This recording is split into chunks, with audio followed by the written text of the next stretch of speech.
할렐루야. 주님의 이름으로 사랑하고 축복합니다. 이 시간 우리의 마음을 모아 주님을 찬양하는 시간을 갖도록 하겠습니다. 함께 부르실 찬양은 내 평생 사는 동안 함께 찬양하시겠습니다.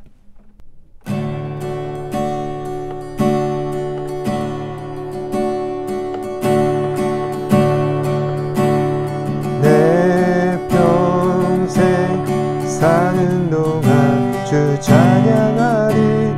여호와 하나님 내 주를 찬양하리. 주님을 묵상하니 즐겁도다. 내 영혼 주 안에서 참 기쁘리. 내 평생 사는 동안 주 찬양하리. 여호와 하나님 내 주를 찬양하리. 주님을 묵상하니 즐겁도다. 내 영혼 주 안에서 참 기쁘리. 내 영혼아 주님을 송축하라. 내 영혼아 주님을 찬양하라. 내 영혼아 주님을 송축하라. 내 영혼아 주님을 찬양하라. 내 평생 사는 동안 주 찬양하리.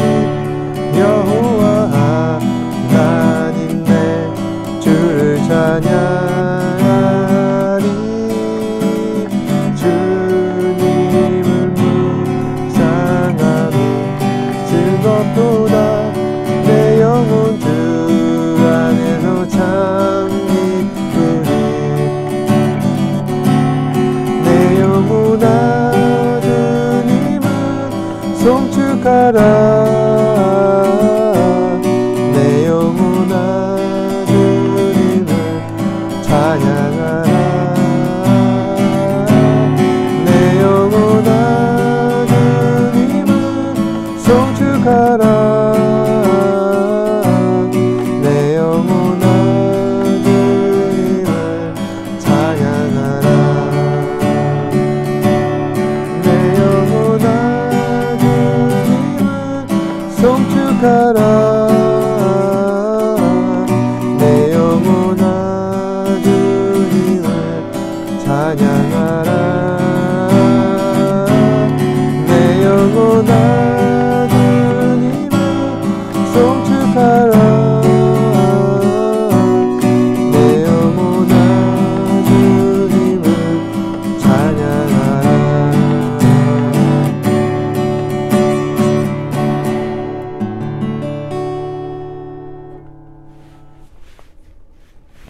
뜻보다 크신 주님에게 왜 나 신뢰해 두려움 다 내려놓고 주님만 의지해 주 안에서 내 영혼 안전하리라 주 약속 안에서 내 영혼 평안해 내 뜻보다 크신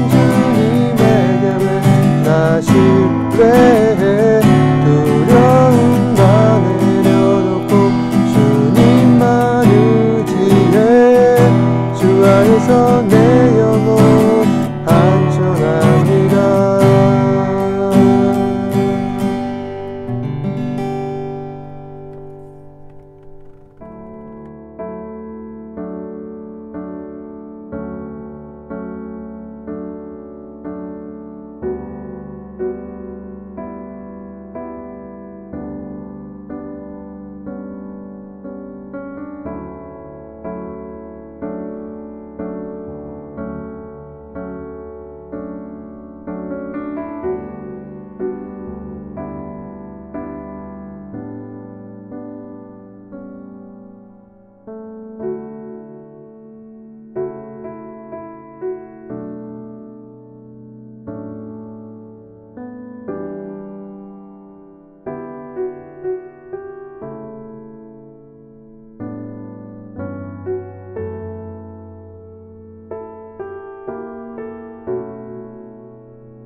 어느 사회든 사회 구성원 전체 합의하에 보편적으로 인정하고 권위를 부여하는 가치들이 있습니다. 그 중에서는 법과 질서가 있을 수 있는 것이고 또 도덕과 윤리도 있을 수가 있습니다. 그런데 법과 질서, 도덕과 윤리라는 것은 상황에 따라 그리고 때와 장소에 따라 그 기준이 조금씩 달라질 수 있다 할 수 있습니다. 따라서 법과 질서, 도덕과 윤리는 한시적으로 우리가 그 보편성과 권위를 인정하기는 하나 그 권위에 있어서만큼 절대성을 부여할 수 없다는 것입니다. 그렇다면 성경에서 이야기하는 율법은 우리가 어떻게 생각하면 될까요? 율법은 조금 독특합니다. 율법은 인간이 마땅히 지켜야 할 법적 질서인과 동시에 하나님으로 비롯되었기 때문에 하나님의 명령이라 할 수 있습니다. 따라서 율법은 유대 사회 안에서 아주 오랫동안 확고한 절대적 권위를 갖고 왔습니다. 그런데 예수님께서 이 땅에 강림하신 이후 율법에 대한 우리의 입장은 조금 애매해졌습니다.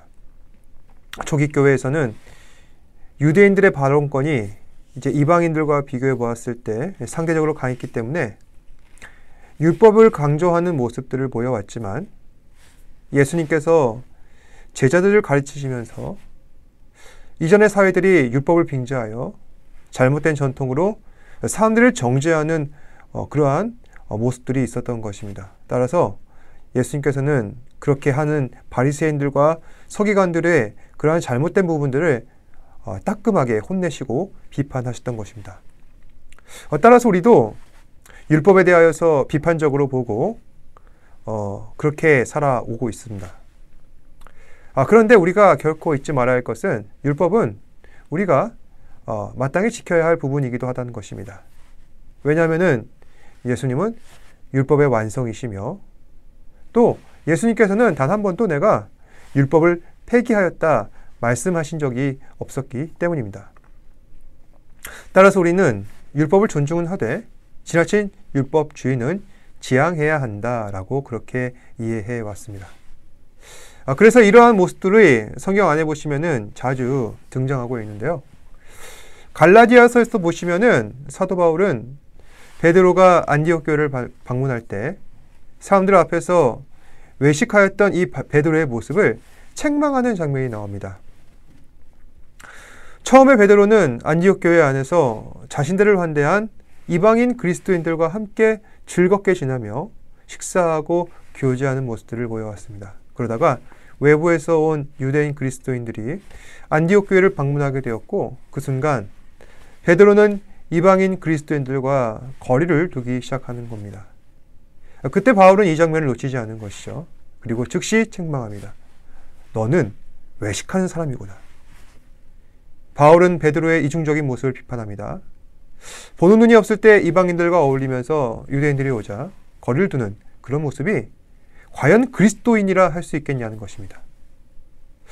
그래서 우리는 참 그리스도인다움이란 어떠한 것인가, 무엇인가 생각해 보게 됩니다. 여러분, 참 그리스도인이란 무엇일까요? 우리는 어떤 사람을 참 그리스도인이라 할 수 있는 것입니까? 복잡하게 생각되지만은 별로 그렇게 특별하지 않습니다. 타인의 시선에 얽매이지 않고 오직 하나님만 의식하면서 오직 그리스도 안에서 성령의 인도하심 따라 우리가 떳하게 말하고 행동하는 것. 이러한 사람들이 참 그리스도인이라 할 수 있는 것입니다. 그런 점에서 볼 때 갈라디아서에서 나타나는 이 베드로의 모습은 떳떳하지 못했고 그래서 참 그리스도인답지 못했다는 것이죠. 그는 이방인들과 어울리고 있는 나의 모습을 다른 사람들이 볼 때 어떻게 생각했을까? 율법의 기준으로 자신을 먼저 판단하였고 또 그 기준 따라 다른 사람들의 시선을 의식하면서 그로 인해 나의 입장이 낮춰질까 먼저 염려했던 것입니다. 그래서 참 그리스도인들은 결코 이 타인의 시선이라는 감옥에 갇혀 있지 않습니다. 편견과 선입견을 가지지도 않고 나의 기준으로 타인을 함부로 재단하려 하지도 않습니다. 오직 그리스도를 믿는 믿음 안에서 서로의 작은 차이를 이해하고 용납하며 존중해주는 모습을 가지는 것이 참 그리스도인들의 모습입니다. 그리고 우리가 참 그리스도인이 뵐 수 있는 비경은 그러면 어디에서 나오는가? 그것은 모두 하나님의 은혜 덕분입니다. 그리고 오늘 본문에 보시면은 우리를 참 그리스도인이 되게 하는 하나님의 은혜가 이런 것이다. 사도 바울은 설명하고 있는데 그것은 바로 하나님의 의입니다. 다시 말해서 하나님의 의가 우리로 하여금 참 그리스도인이 되게 하셨다는 것입니다. 그렇다면 여러분, 하나님의 의란 무엇일까요? 하나님의 의란 예수 그리스도입니다. 예수님께서는 우리를 대신하셔서 십자가에 달려 돌아가셨습니다. 그것은 우리 죄를 대신 담당하기 위한 것이다. 우리는 그렇게 이해하고 있습니다. 그런데 왜 하나님께서는 예수님을 십자가에 죽이셔서 우리 죄를 대신 담당하게 하신 걸까요? 그것은 하나님의 공의를 만족시키기 위한 것이라는 것입니다. 하나님의 공의가 만족되려면 이 세상 모든 죄인들이 죽어야 하나님의 공의가 만족되는 것인데 다시 말해서 죄값이 지불되어야 하나님의 공의가 만족되는 것이고 그렇다면 그 죄값이란 무엇이겠느냐? 바로 죄인의 죽음이라는 것입니다. 하지만 하나님은 어떤 분이시죠? 진노와 심판의 하나님이심과 동시에 자비와 긍휼의 하나님이라는 사실을 우리는 잊지 않아서는 안 됩니다.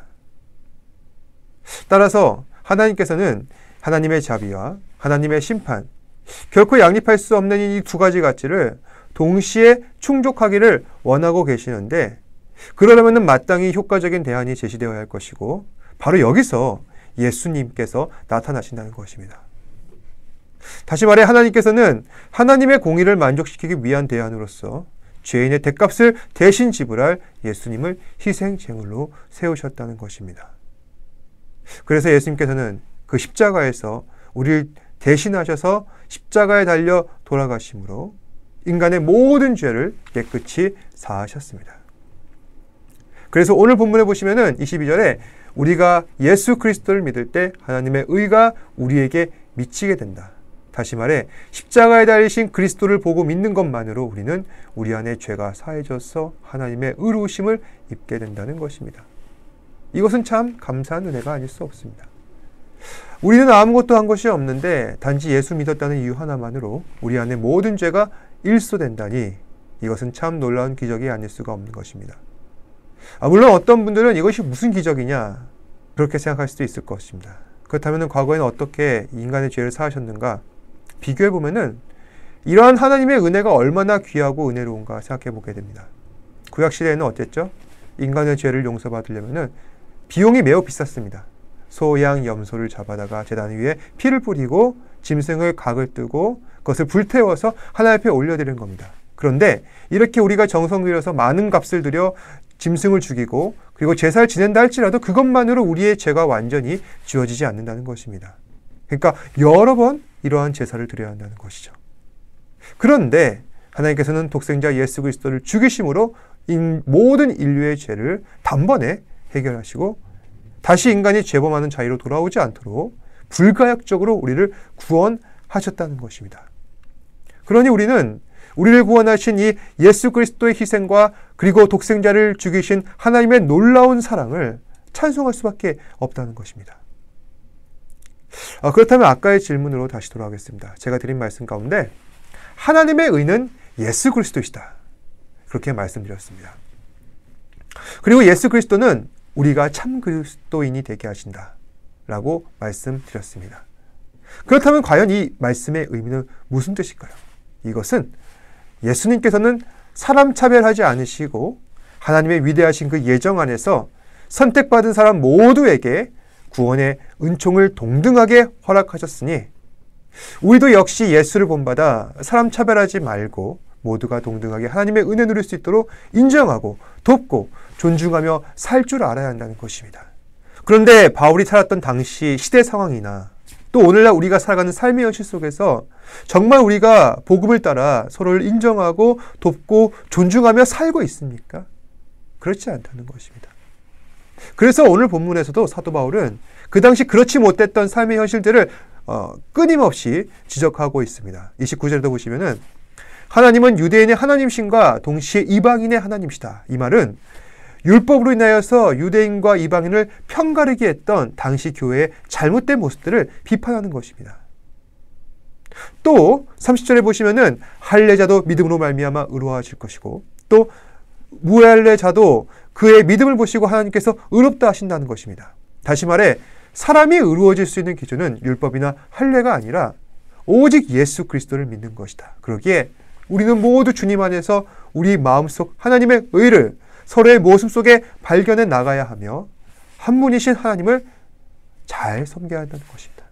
바로 이것이 율법을 굳게 세우는 것이며 율법을 완성하신 하나님을 온전히 신뢰하는 효과적인 방법이라는 것입니다. 말씀을 정리하겠습니다.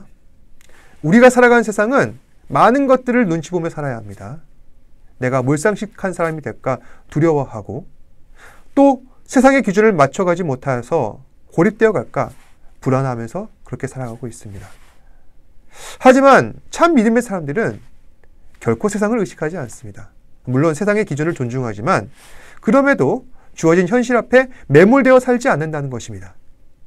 하나님의 기준으로 우리 앞에 놓인 현상들을 분석하고 그로 인해 도출된 우리만의 해답을 가지고 담대한 믿음으로 살아가는 것입니다.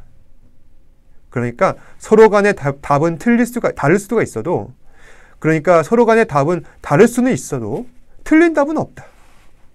주님 주신 주님 주신 지혜 안에서 서로가 내놓은 인생의 해답들을 존중하며 격려하는 삶을 살 줄 알게 된다는 것입니다. 누가 할례를 받았건 받지 않았건 그게 무슨 소용입니까? 결국 중요한 것은 믿음입니다. 나를 위해 돌아가신 예수 그리스도의 희생과 사랑이 우리 마음을 어떻게 움직이고 있는가? 그리고 주께서 주신 믿음 가지고 나는 어떤 모습으로 살아가고 있는가? 사랑하는 여러분, 우리는 참 그리스도인답게 살아야 할 것입니다. 그렇게 살려면 먼저 우리 안에 있는 두려움이 없어야 합니다. 세상의 가치와 그리고 그 기준과 우리의 모습들이 미묘한 차이일 수가 있을 수 있지만은 그럼에도 그 차이들을 감수하며 작은 손해들, 내가 세상을 따라가지 않음으로써 받게 되는 그런 불이익들, 그것들을 기꺼이 감수하며 하나님께서 더 선하신 것으로 채우실 것을 믿고 굳건한 믿음과 지혜로운 마음으로 살아가야 한다는 것입니다. 그런 점에 있어서 참 그리스도인들은 서로를 향한 편견과 오해를 갖지 말아야 할 것입니다. 하나님께서는 우리에게 주님의 귀한 백성이라는 아주 복되고 영광된 타이틀을 주셨습니다. 그렇다면 우리는 그리스도 안에서 서로 함께하며 서로를 이해하며 품어주는 마음을 갖고 살아야 할 것입니다. 이 사실 기억하시고 오늘 하루도 우리를 대속하신 그리스도의 사랑과 그리고 희생의 정신을 되새기면서 이러한 사랑을 우리 안에서 나타내시는 저와 여러분들 되시기를 주님의 이름으로 축복합니다. 기도하겠습니다. 사랑과 은혜가 풍성하신 아버지 하나님, 오늘도 우리에게 귀한 말씀 주셔서 주께서 우리를 대속하여 주신 그 은혜와 사랑을 감사하며 또한 참 그리스도인으로서 어떻게 살아야 하는지 다시 한 번 더 생각해 보게 됩니다. 주께서는 우리를 차별 없이 사랑하시고 또한 죄를 지었고 또한 죄 가운데 빠져있는 우리의 불쌍한 인생을 하나님의 긍휼과 사랑으로 덮어주셔서 예수 그리스도의 그 사랑 은혜 안에 들어오게 하셨습니다. 그럼에도 불구하고 우리는 서로 안에 작은 차이를 인정하지 못하고 서로를 미워하며 또한 우리의 씌워진 편견과 그리고 선입견으로 서로를 오해하며 살아갑니다.